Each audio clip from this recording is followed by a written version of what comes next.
Hey everybody, my name's Chris Lambert, co-host of Watching the Throne, a lyrical analysis of Kanye West, the #1 Kanye West podcast. And this is the Kanye news rundown for Monday, June 25th, 2018.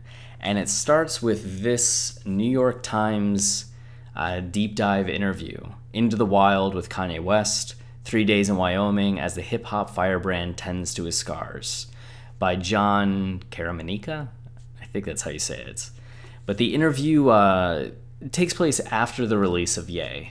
Kanye's still spending time in Wyoming, working on other albums, and we see a lot of where his mind is at today. He comments a lot about the events of April 25th when he wore the MAGA hats, the events of May 1st when he went to TMZ, the album itself, his process, the idea that there are no #1s anymore, which has me rethinking my opening speech.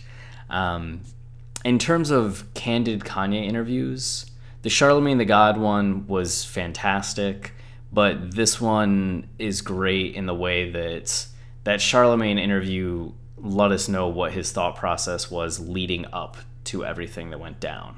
As that interview came out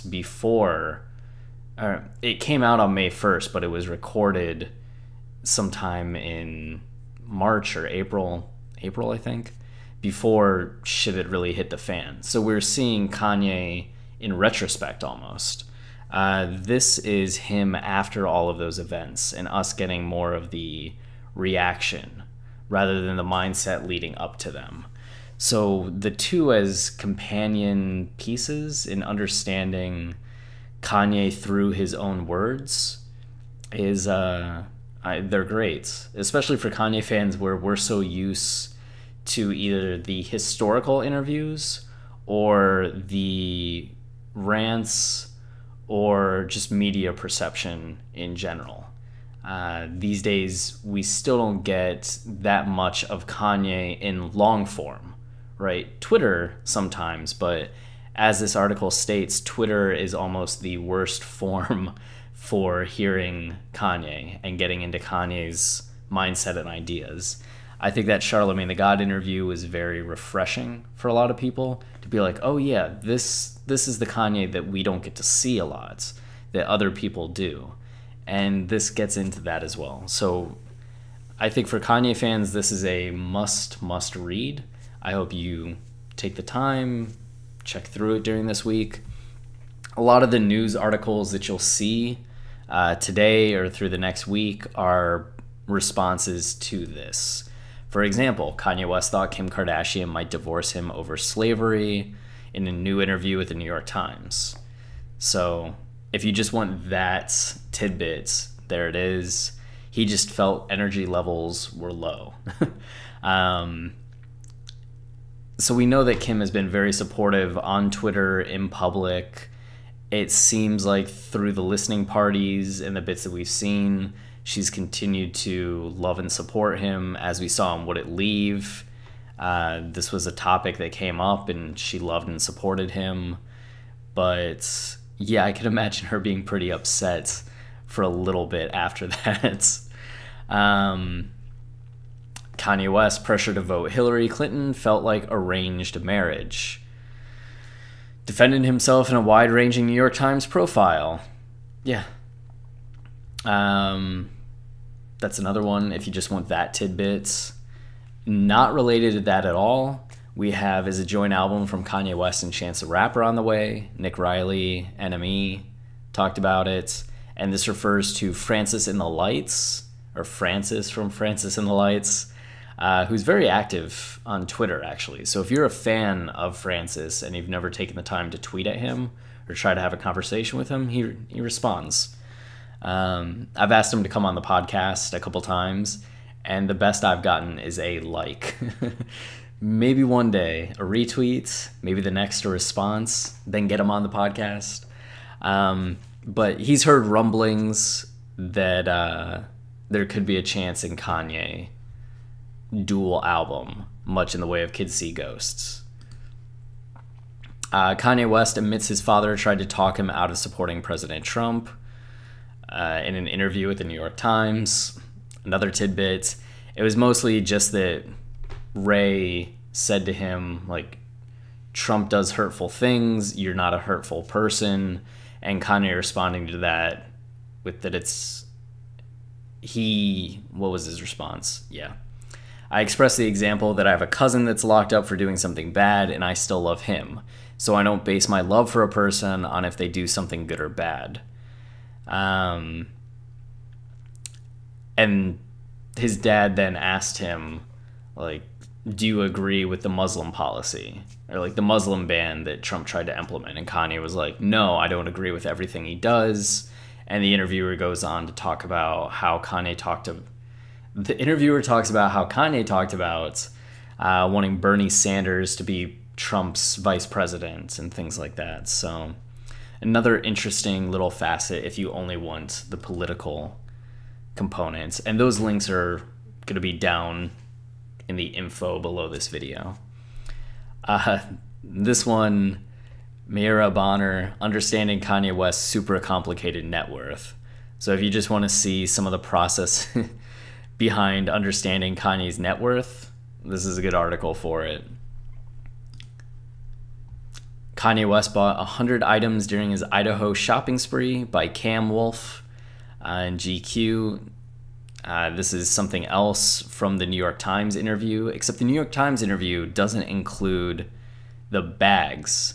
So Kanye went to the store in Iowa, and in the interview they talk about how he just started with a molehill and then started piling clothes up, and that was what he bought, which is just wow.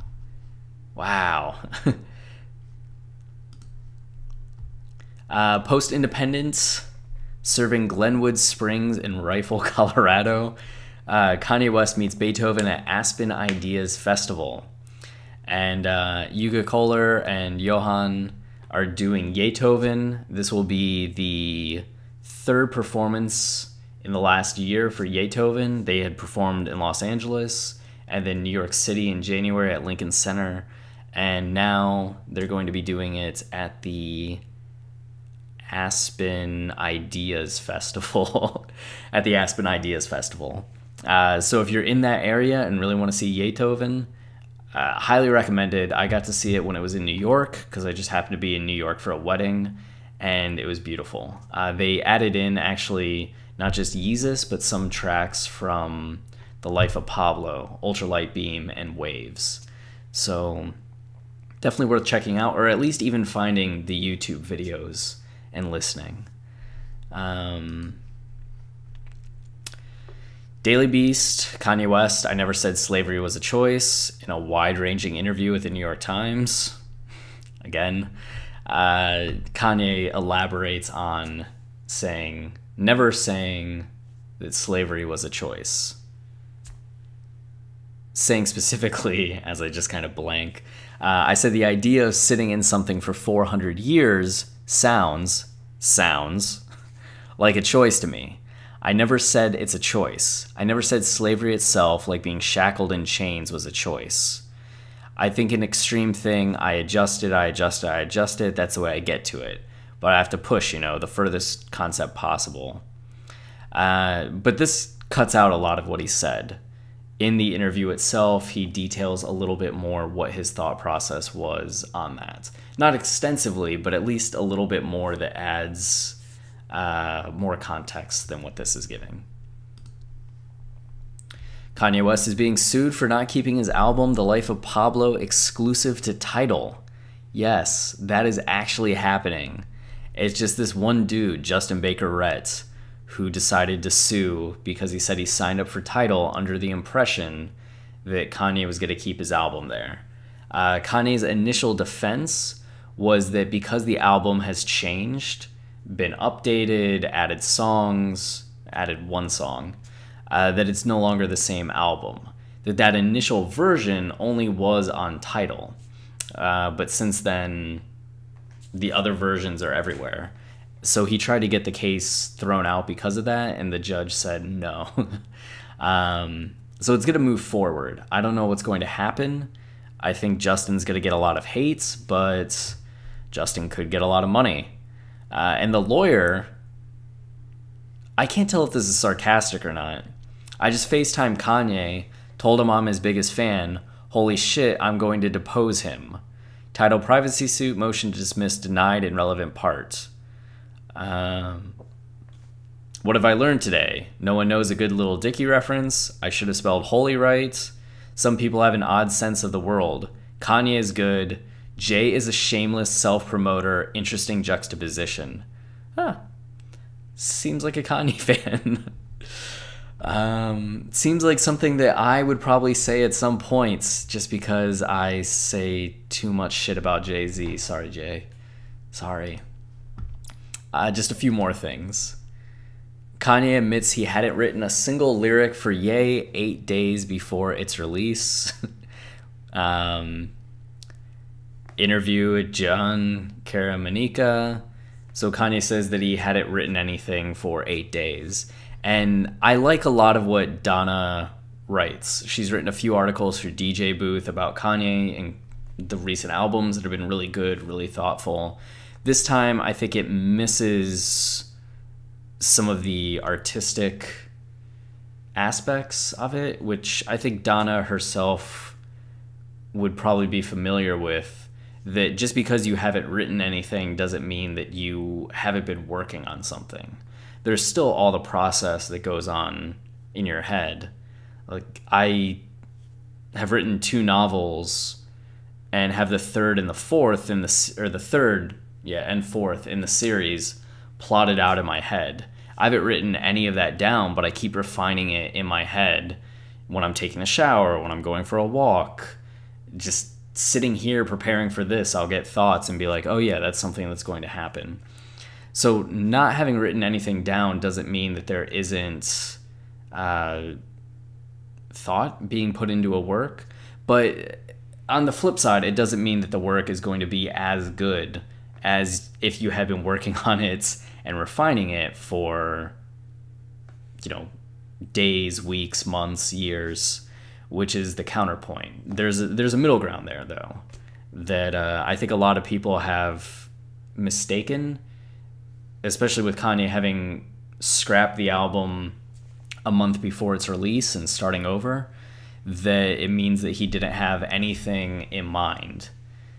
He still had things in mind. He still knew what themes he wanted to get to. He still had concepts and ideas he was going to play with.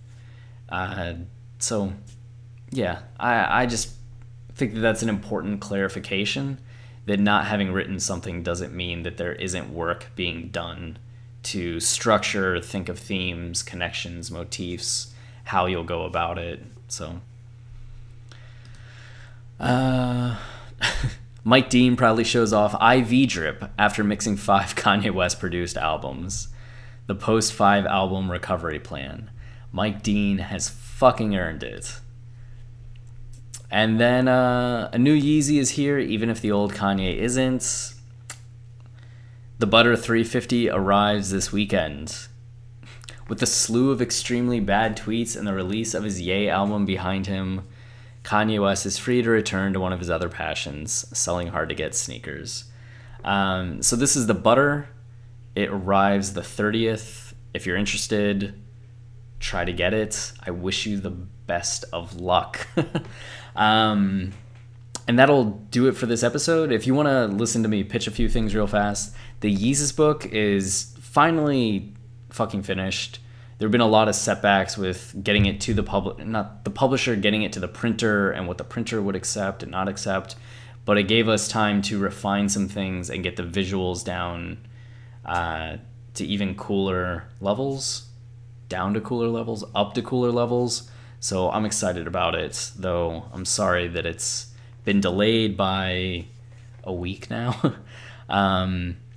We're also updating our Patreon to where each $50 increment we hit, we're going to make a short film based on one of 4 tracks that you get to vote on. So we just hit the $200 goal, which gets us a new logo. We're currently talking to an artist about the design and all of that. And we're going to make a short film based on either new workout plan, ultralight beam, low lights, or wouldn't leave. So if you're a Patreon supporter, you're going to be able to help in the script writing process, editing, filming, all of that. Otherwise, you can just kick back and get a look at the results. But if you want to help us reach our next goal, which is $250, which gets Travis Logic Pro to make the editing of the show easier, just go to patreon.com/Kanye Podcast. And, for as little as $1, you can help us reach that next goal and that next short film. If you want to help us monetize this YouTube channel, subscribing would help very much. We need to reach 1,000. We're currently at 520, 530. So got a little bit of ways to go. So every subscribe counts and helps. And you can just watch other videos. We need to get to 4,000 hours watch time, and we're currently at 3,100. So closing in, closer than the subscribers, but can still use any view. And I guess that's it. We just recorded our All Mine episode tonight, and just like All Mine drops into Kanye at his most manic on Ye, to a degree. I mean, Yikes and All Mine, our episode kind of goes off the rails in terms of the goofy factor, so sorry for that, but you'll get insights into the album that will change how you listen to it and change how you listen to Ye. So I hope you enjoy all of that. Thank you for watching. Thank you for the support, and we'll be back tomorrow.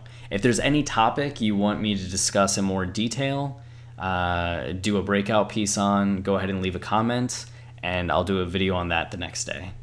Cheers.